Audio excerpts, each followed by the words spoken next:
how your perspective changed before, like you come here in Philippines, and now that you're actually living here 14 years. That's a long time. It is, and I think it's expectation. Every blessing, and you'll be welcomed with open arms by an incredible, beautiful people. Yeah, thank you so much. Oh, lastly, how much is the roughly budget, like, that they can live comfortably? If you're going to be living in the city and you're going to be renting an accommodation, then if monthly you probably want between 30 to 40,000 a month, realistically. If you 30 to 40,000 pesos. Pesos, yeah, okay. Yeah, pesos. I thought it's euro. No, my goodness, no.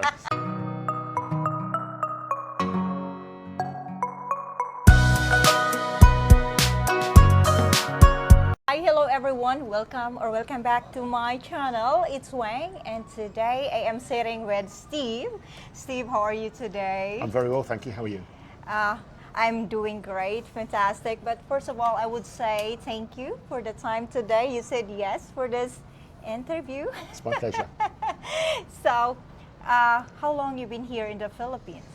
I've been here, I arrived here in 2015. Wow, that was a long time. Yes, and I was working for a company that works in publishing across the world. And they were opening up an office here, and I came along here to help them open an office and do the training and the work. And I've been here ever since. It's now become my home. I'm very, very happy and very proud to be part of the community here. Yes. So, what are the Filipino cultures that you kind of like? Oh, it's different from my country. This is something new. Well, certainly I'm from the UK, I'm British, and I was brought up in a time back in the early 60s and 70s where we were in a community. We lived in a community, and you had that wherever your house was, you had your neighbours and the local community, the local church, everybody knew everybody else. And then as years have gone on, we've lost that community, that feeling. I think everybody's become, we've got to work, and everybody's all about working and doing what they need to do. They forget about their friends and their family and their neighbours. People didn't have the time, supposedly, to care for everybody else.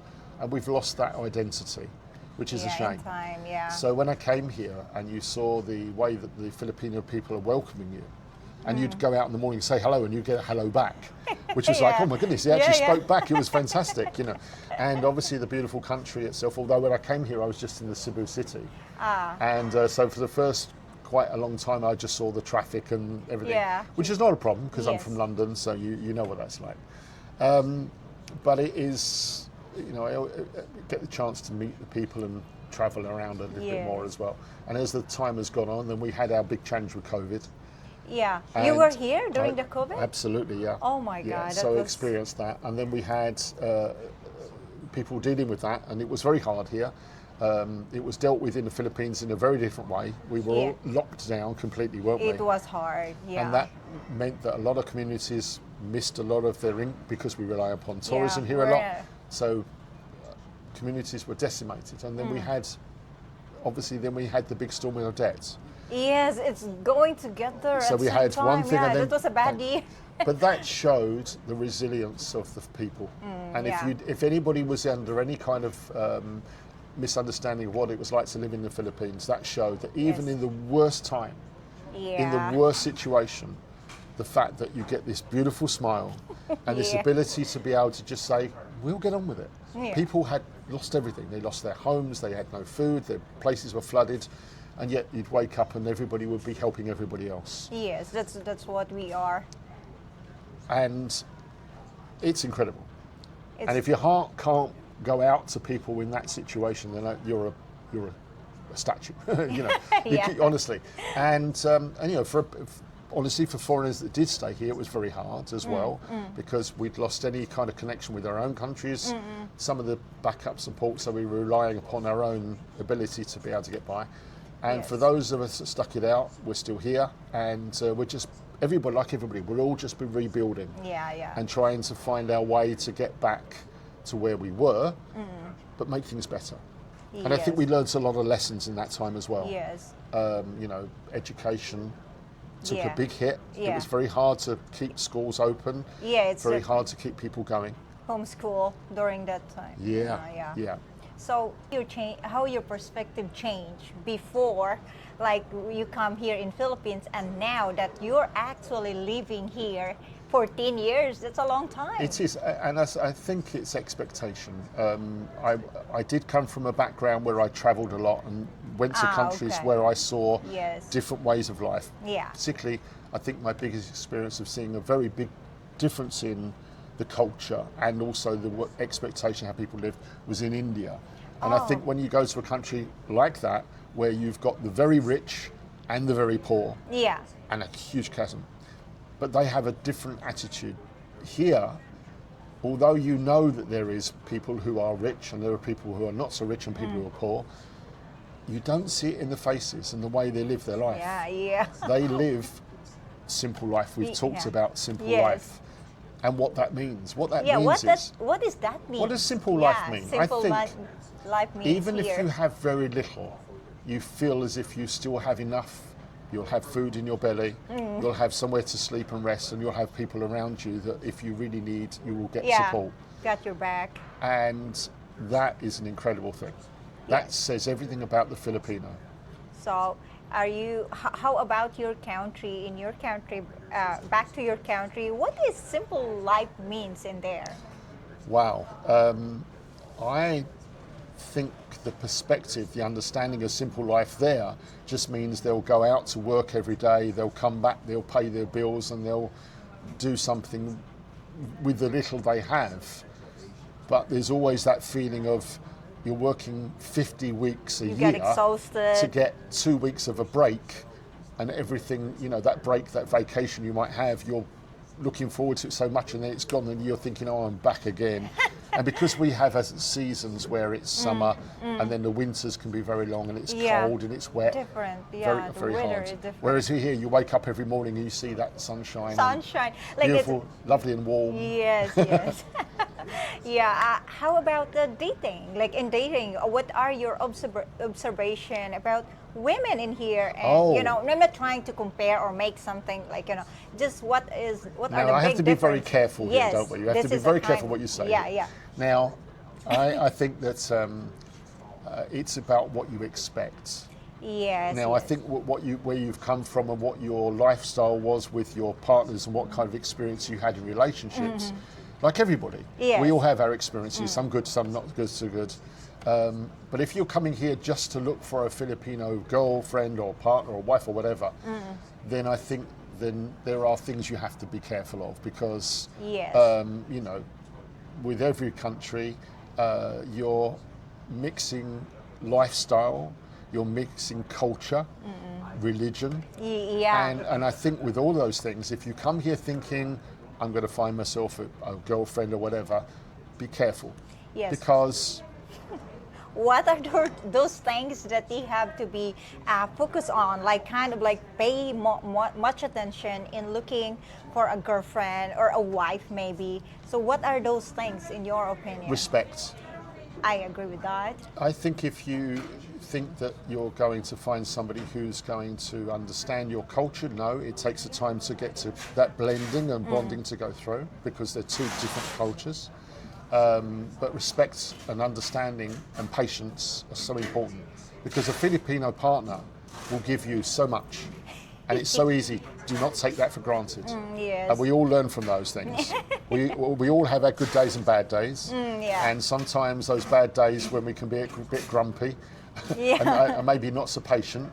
And the Filipino partner girls are very powerful, very Yeah. strong character. Yes. And they do like to run the relationship. They like to be Yeah. in control. Yeah. Sometimes. Sometimes. So, yeah. It could depends, but It does. Yeah.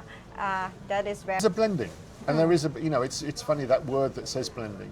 If they're happy to embrace who you are and what you are, it's like any relationship. Yeah. It's. You've got to find a common ground, something that you have in common, and that you can. But respect and love and caring comes from that. Yes, it should be in every form of relationship. Yeah. We're trying to build people surround But us. remember, as a foreigner coming here, Yeah. when you have a partner and the family. Yes. Because they're so family oriented, which is the way it should be. Yeah. That you're going to have a partner that has got sometimes have children already, and the extended family, as we call it, you have to accept the fact that's what you're coming with as well. Yes, it's like biggest adjustment you have to do moving in here in the Philippines. Okay. I think actually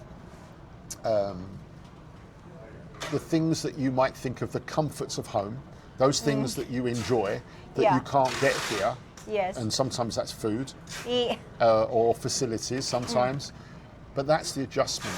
And I think that's where you have to say, well, I might not be able to get the cheese I used to have, or the bread, or those dietary things, that taste of home. You can spend a bit of extra money sometimes to get those things, but I think after a while you then become adjusted to, and you find the things you hear you really like as well. But sometimes the diet can be a bit of a challenge. You know, rice is life. You're going to be tempted to eat like more rice in here. Indeed. So, I'm not at rice 3 times a day, but you just and you can find but I think for your own health, it's the dietary of the Philippines sometimes is not so healthy sometimes.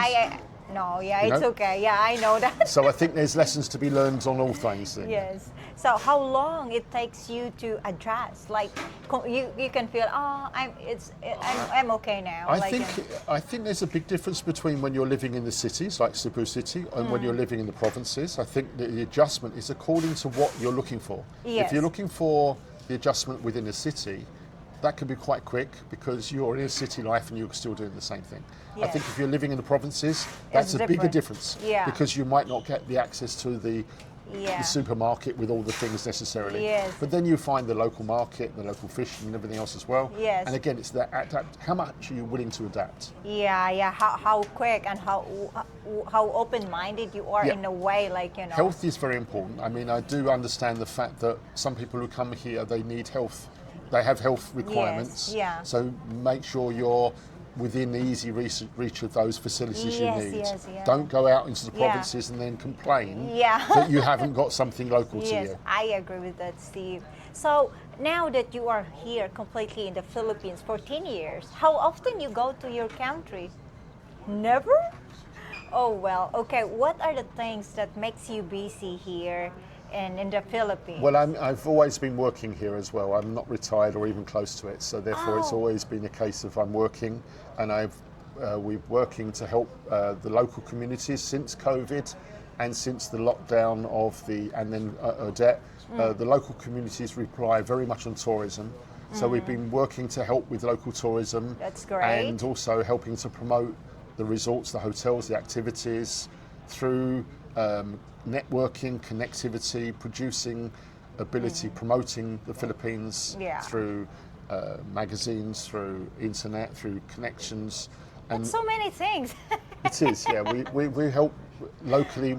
I was based down in Negros throughout the COVID as well for some time, and that relies upon, with the dive centres, relies upon tourism.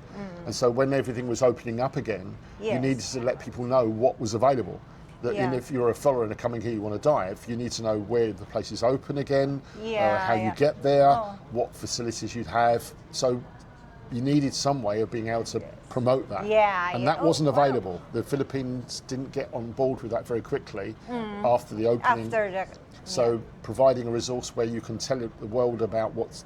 And now the Philippine tourism is fantastic. It's very, very good now. But it's still needing pushing and helping, providing more information about what's available. That's very great. That's interesting. But we talk about the concert. You love music. Yes. We talk it in Phil and Mike's channel. So tell me more about it. Like maybe some of our viewers here would like to go and see. Everybody loves to watch and play music. And the Philippines is right up there when it comes to music talent. There's some incredible talent here. And giving them a platform to be able to explain what they do and everything else as well. So it's long been a time of wanting to be able to put an event on that promotes Philippine music. But to do that, you need to be able to get an infrastructure in place. And we've done a few Yeah. things in the past, but this is a big undertaking. We've organised a festival, and it's a 4-day music festival where we've got music and acts coming from overseas for the first time, and an environment on a big open stage outside, and it's going to be called the Every Island Festival. Yeah. And it's happening at the end of May, the 22nd to the 25th of May. Yes. And it's on Mactan. Where it could be, in Mactan? Mactan, yeah. Newtown. Mactan, Newtown in Lapu-Lapu. Very close to there. And not very close to there. And it's going to be 4 days of music and entertainment. It's also promoting tourism, so there'll be a tourism expo going on there at the same time. And the visitors go to see the incredible bands, and there'll be disco music with DJs as well. So it's going to be a whole festival of music. Wow, that's kind of like big and kind of like big events. Yes. So it's hard to organize, right? It's a big challenge, and we're still doing it every day. So what are your advice to those foreigners that, kind of thinking to move here in the Philippines or planning to retire here in the Philippines? What are the things they can do to get rid of themselves and not really surprise, oh, this is Philippines? Certainly decide that you're going to come here. Come to see the place, have a 2-week vacation here to start with. And I would suggest that if you're going to do that, don't just come to the city. Get the experience of something out in the province, do a few trips, but get the idea of what the culture is like. Because you need to adapt to what's here. You're not going to get everything you get back in the US or the UK or Europe, wherever you are. Don't expect that that's going to be the case. You're coming to a culture, and you're coming to a country which will provide you with everything you need, as long as you regulate and you think about what you need it to be for a simple life. And we say simple life. Yes, simple life is different here. You don't have to compromise in terms of the quality. What you pay for is what you'll get. Yeah. But you can get an incredible life, but understand that you're meeting people and they're going to welcome you. Yes. As long as you respect. Yeah. And it's about that. It's understanding and respect and saying we're going to a foreign country, and it's not going to be Europe, it's not going to be in America, it's not going to be wherever you might be. It's not going to be the same. But you're going to get every blessing, and you'll be welcomed with open arms by an incredible, beautiful people. Yeah, thank you so much. Oh, lastly, how much is the roughly budget, that they can live comfortably? If you're going to be living in the city and you're going to be renting an accommodation, then monthly you probably want between 30 to 40,000 a month, realistically. If you 30 to 40,000 pesos. Pesos, yeah, okay. Yeah, pesos. I thought it's euro. No, my goodness, no. So that would probably be, if you were on $1,000 per month, then that's going to give you a very good lifestyle here. Already, If you're out in the provinces, you could live on half of that. Yeah. Very much, because the rent, the place that you'll be living in, and the money, the things you'll be buying locally will be a lot cheaper than anything else as well. Transportation, yes, you could live on half of that, but you will be living in a very simple accommodations, maybe just something with a simple room, a simple kitchen, the space and everything. Bathrooms. But if you want the condominium with all of the showers and everything else as well, then but you've got the choice, and that's the point, isn't it? Yes, it depends their lifestyle. Absolutely. Yeah, expectations. Expectation. Thank you so much, Steve. It's I really appreciate the time. I really do appreciate it. And again, guys, thank you for watching. Leave a comments in the comment section and ask us a question. And yes, for now, take care and be safe, you all. Bye for now. Bye-bye.